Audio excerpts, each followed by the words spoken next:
Let me tell you something that happened this morning that I think most people are going to completely misunderstand. And I want to be honest with you right up front. This is not a complicated story. It is actually a very simple story. But simple stories are often the ones that change everything. Yesterday, Iran declared the Strait of Hormuz completely open. Trump posted "thank you" in capital letters. Stock markets surged. Oil prices dropped. Every major news channel ran a version of the same headline: "Deal close. War ending. Hormuz open." It looked like America had won something. This morning, Iran closed it again. The IRGC announced that control of the Strait of Hormuz has returned to its previous state. Strict management, armed forces in control, ships turning around in the Persian Gulf, tankers going dark. 5 Greek and Indian vessels made their way toward the strait and U-turned before they got there. One tanker stopped transmitting its location entirely. And the IRGC used a word that I want you to hold on to. They did not call America's blockade a military action. They did not call it economic pressure. They called it piracy. Piracy and maritime robbery. Those are their exact words. And here's the thing I want you to understand. I said this was coming not yesterday, not last week. I have been saying this since before this war started because the structure of this situation makes it completely predictable. And the reason it is predictable has nothing to do with Iran's military power. It has everything to do with what China built over the last 10 years. So today I want to do 2 things. First, I want to explain exactly why I said Iran would never give up Hormuz on America's terms, and use game theory and structural history to show you why that prediction was the only logical conclusion. And second, now that Iran has proved it in 24 hours, I want to tell you what happens next. Because this morning's events are not the end of the story. They are the beginning of a new phase that almost nobody is analyzing correctly. Let us begin. Let me start with the prediction because I think it is important to explain not just what I predicted, but how I predicted it. Because predictive history is not guessing. It is not opinion. It is a method. And if you understand the method, you can see exactly what comes next. The method starts with one question. What does each player actually want? Not what they say they want. What they actually want. Because in game theory, those 2 things are almost always different. What does America say it wants? America says it wants the Strait of Hormuz open. It wants Iran to give up its nuclear program. It wants a deal. It wants the war to end. That is what America says. What does America actually want? America wants to demonstrate that it can control the world's most important energy choke point, that it can force a regional power to submit, that the threat of American military force is still the most powerful instrument in global politics. America needs to prove this, not just to Iran, but to China, to Russia, to every country watching this war decide whether American power still means what it used to mean. Now, what does Iran say it wants? Iran says it wants the blockade lifted. It wants its frozen assets unfrozen. It wants Lebanon included in any ceasefire. It wants its sovereignty recognized. What does Iran actually want? Iran wants something much deeper than any of that. Iran wants to establish permanently, irreversibly, that the Strait of Hormuz is under Iranian sovereign control, not just during this war, forever as a structural feature of the global energy system. Iran wants every country that imports oil through Hormuz to know that Iranian permission is required, because if that becomes the established reality, Iran has transformed itself from a sanctioned pariah into an indispensable strategic actor. And no amount of bombing can undo that transformation once it is established in practice. These 2 things, what America wants and what Iran wants, are completely incompatible. America cannot demonstrate control of Hormuz while Iran is exercising sovereign authority over it. Iran cannot establish permanent sovereign authority over Hormuz while America's blockade declares it illegal. There is no compromised position. There is no face-saving middle ground. One of them wins this argument or neither does. That is why I said months ago that Iran would never give up Hormuz on America's terms. Not because Iran is irrational, not because Iran wants war, but because giving up Hormuz on America's terms would mean giving up the one leverage point that makes Iran strategically relevant. And no state voluntarily gives up the thing that makes it relevant. This is game theory, simple game theory. And yet Washington kept acting as though maximum pressure would force Iran to fold, as though bombing alone could change Iran's strategic calculation, as though a country fighting for its permanent strategic relevance would back down because of a blockade. It did not fold, and this morning it proved it. But here is the part of this story that nobody in mainstream coverage is connecting properly. The part that explains not just why Iran refused to fold, but why Iran was able to refuse. Because here is the question that needs answering. Iran has been bombed for 50 days. Its supreme leader was killed on the first day of the war. 13 of its U.S. bases are partially or heavily paralyzed. Its central bank warned internally that recovery could take 12 years. Its economy is under the most intensive American pressure it has ever faced. And yet this morning, Iran closed Hormuz again with confidence without flinching, calling America a pirate. How does a country in that position, a country that has absorbed 50 days of the most intensive American bombing campaign since the Gulf War, how does that country close Hormuz again and call America a pirate? What is the structural foundation of that confidence? One word: China. And I do not mean China in the news headline sense. I do not mean China as a diplomatic ally or a political partner. I mean China as an economic architecture, a decade-long infrastructure that China built specifically so that if this moment ever came, if America ever tried to use a blockade to economically collapse Iran, Iran would not collapse. Let me walk you through what that architecture looks like, because this is the framework I want to give you today. I call it the decade of quiet. And once you understand it, you will never again be surprised by anything Iran does in this conflict. The decade of quiet starts in 2018. That is when Trump pulled the United States out of the 2015 nuclear deal and reimposed maximum pressure sanctions on Iran. At that moment, China made a decision, a quiet decision, a decision that nobody in Washington was paying serious attention to at the time. China decided it would become Iran's economic lifeline, not because China loves Iran, not because China and Iran share deep values or a civilizational bond. China made this decision for one purely strategic reason. China imports approximately 1 to 3 of its oil through the Strait of Hormuz. China's entire industrial economy runs on energy that passes through a narrow 33-kilometer corridor that America has historically controlled. China calculated correctly, as it turns out, that if America ever managed to fully weaponize that control, China would be in serious trouble.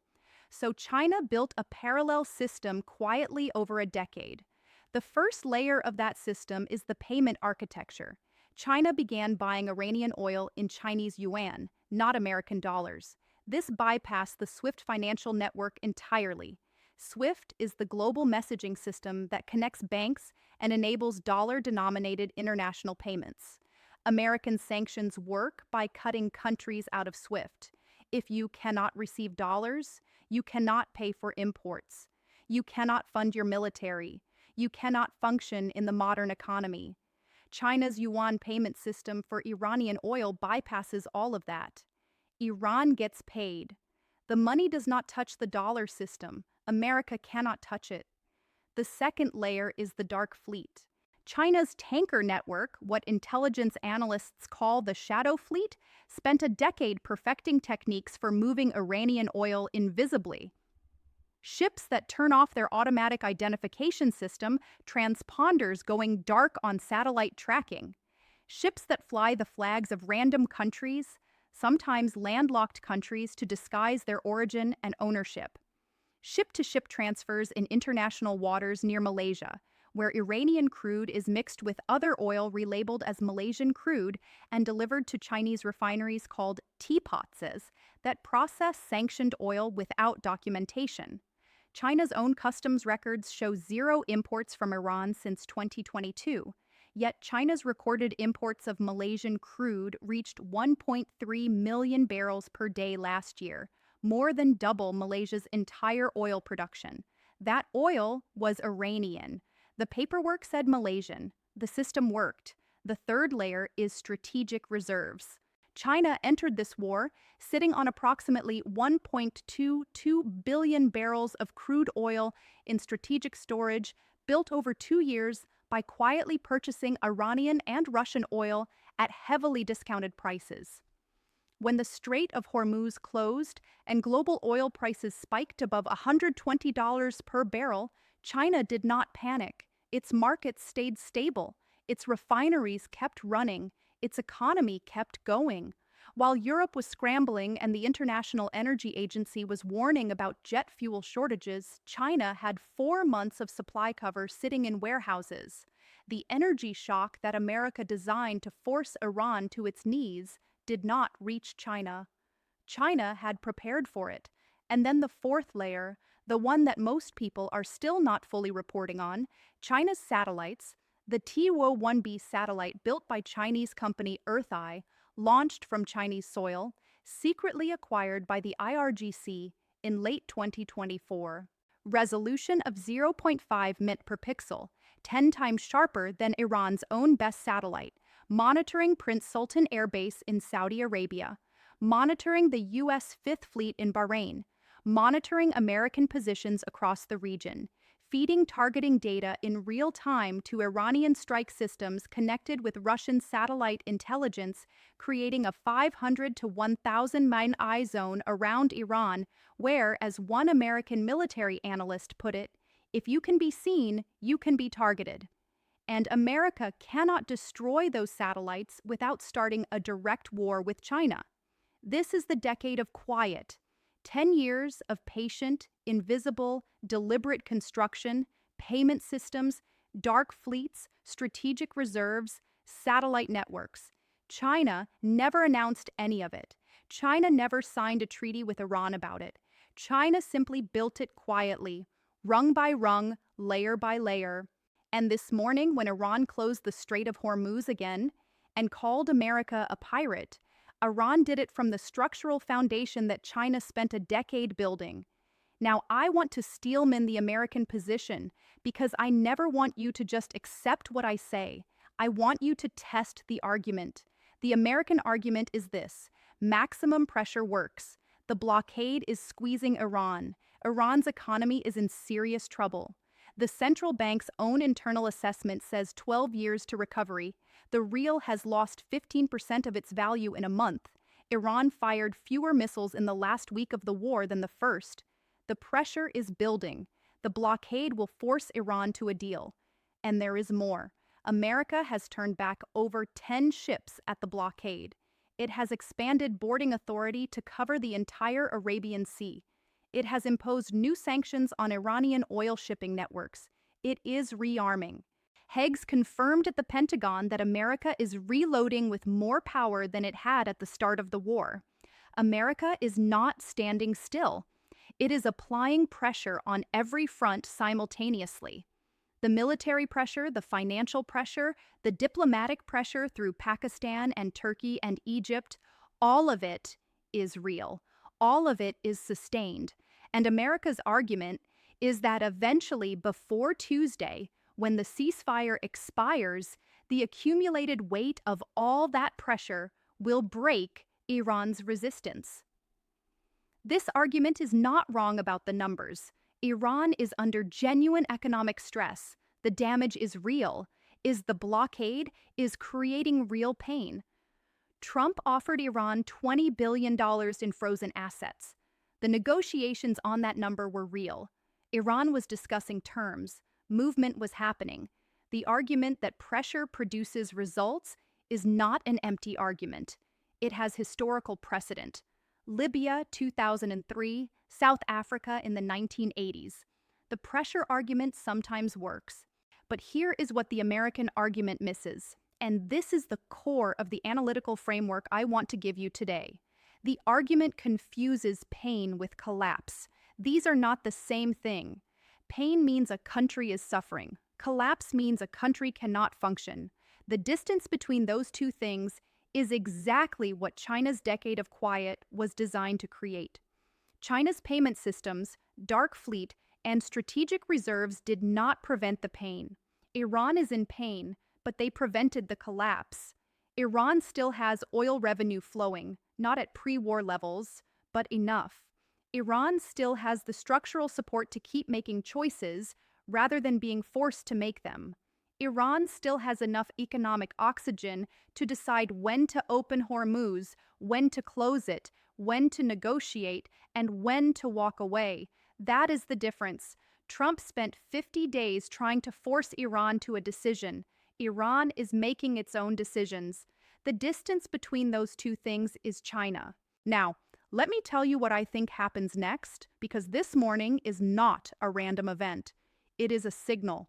And I want to read that signal carefully using the same framework. Game theory, structural history, real incentives. There are three structural possibilities from this point. The first possibility is that the economic pressure finally crosses the threshold, and Iran accepts a deal before the ceasefire expires on Tuesday. Under this scenario, Iran calculates that the cost of continuing is now higher than the cost of conceding. The $20 billion in frozen assets that America is reportedly offering becomes decisive. Iran demanded $27 billion. America started at $6 billion. The meeting point was $20 billion.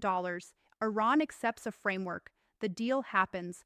Both sides declare victory. Trump says he won. Iran says it defended its sovereignty and quietly in the details of any agreement.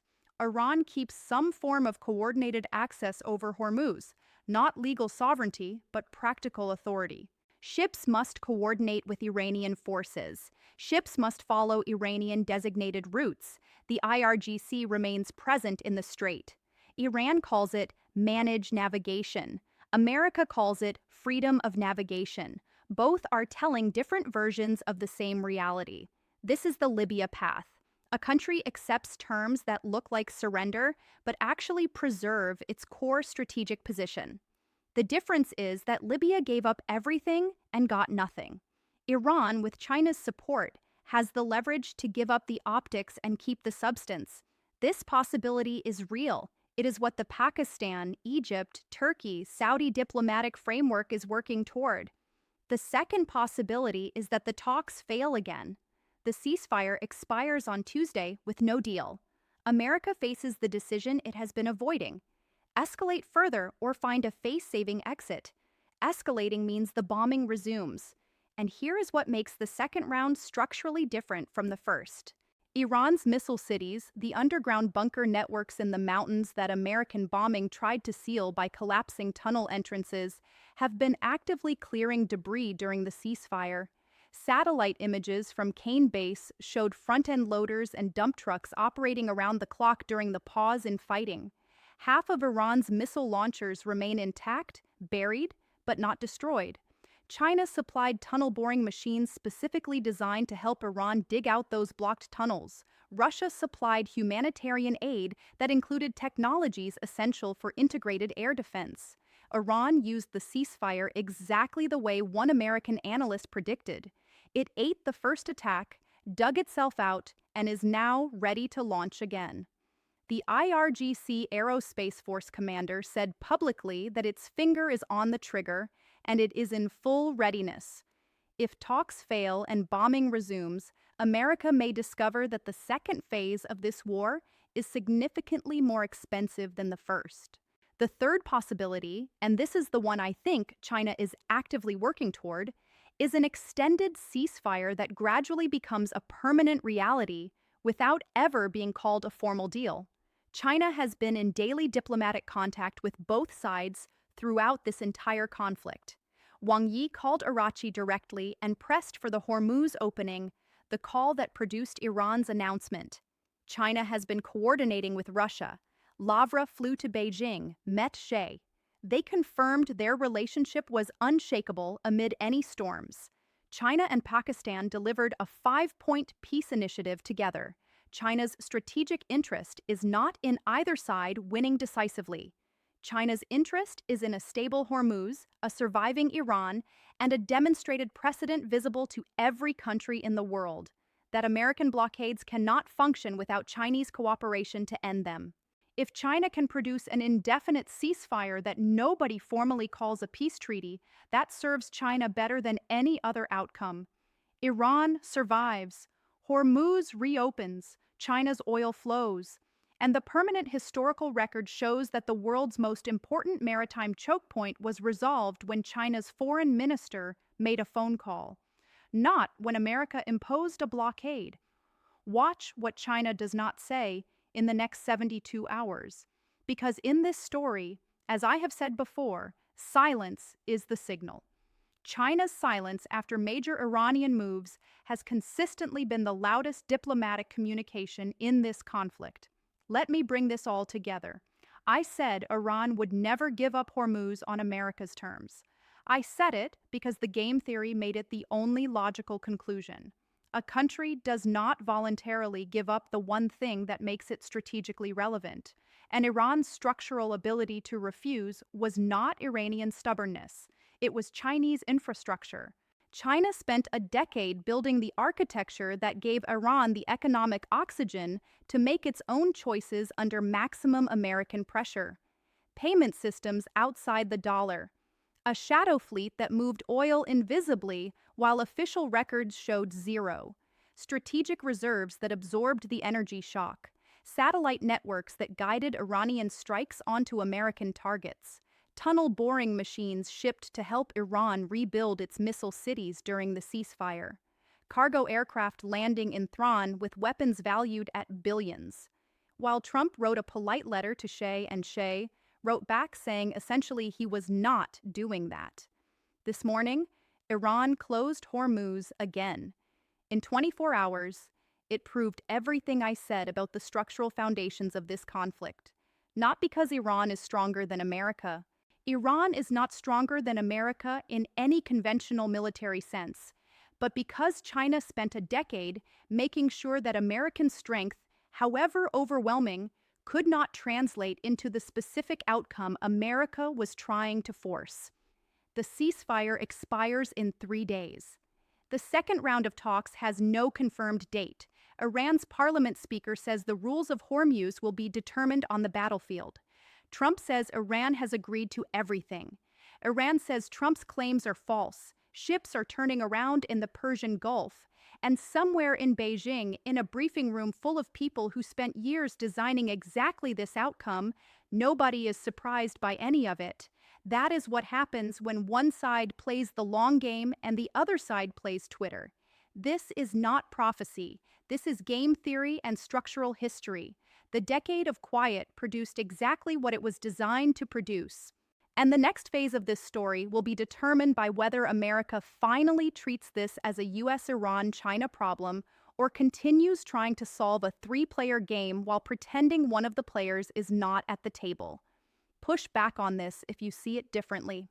Read the IRGC statement from this morning. Read the Irish Times report on ships turning around. Read the Axios scoop on the $20 billion uranium negotiation. Read what Ghalib said about the battlefield determining Hormuz's future, and then ask yourself the question I keep asking. If China spent a decade making sure Iran never had to give up Hormuz on America's terms, what else has China already built for the next crisis that America has not yet seen coming? Because the decade of quiet did not end with this war, it is still running. And whatever China is building right now quietly in the next decade will determine the next moment exactly like this.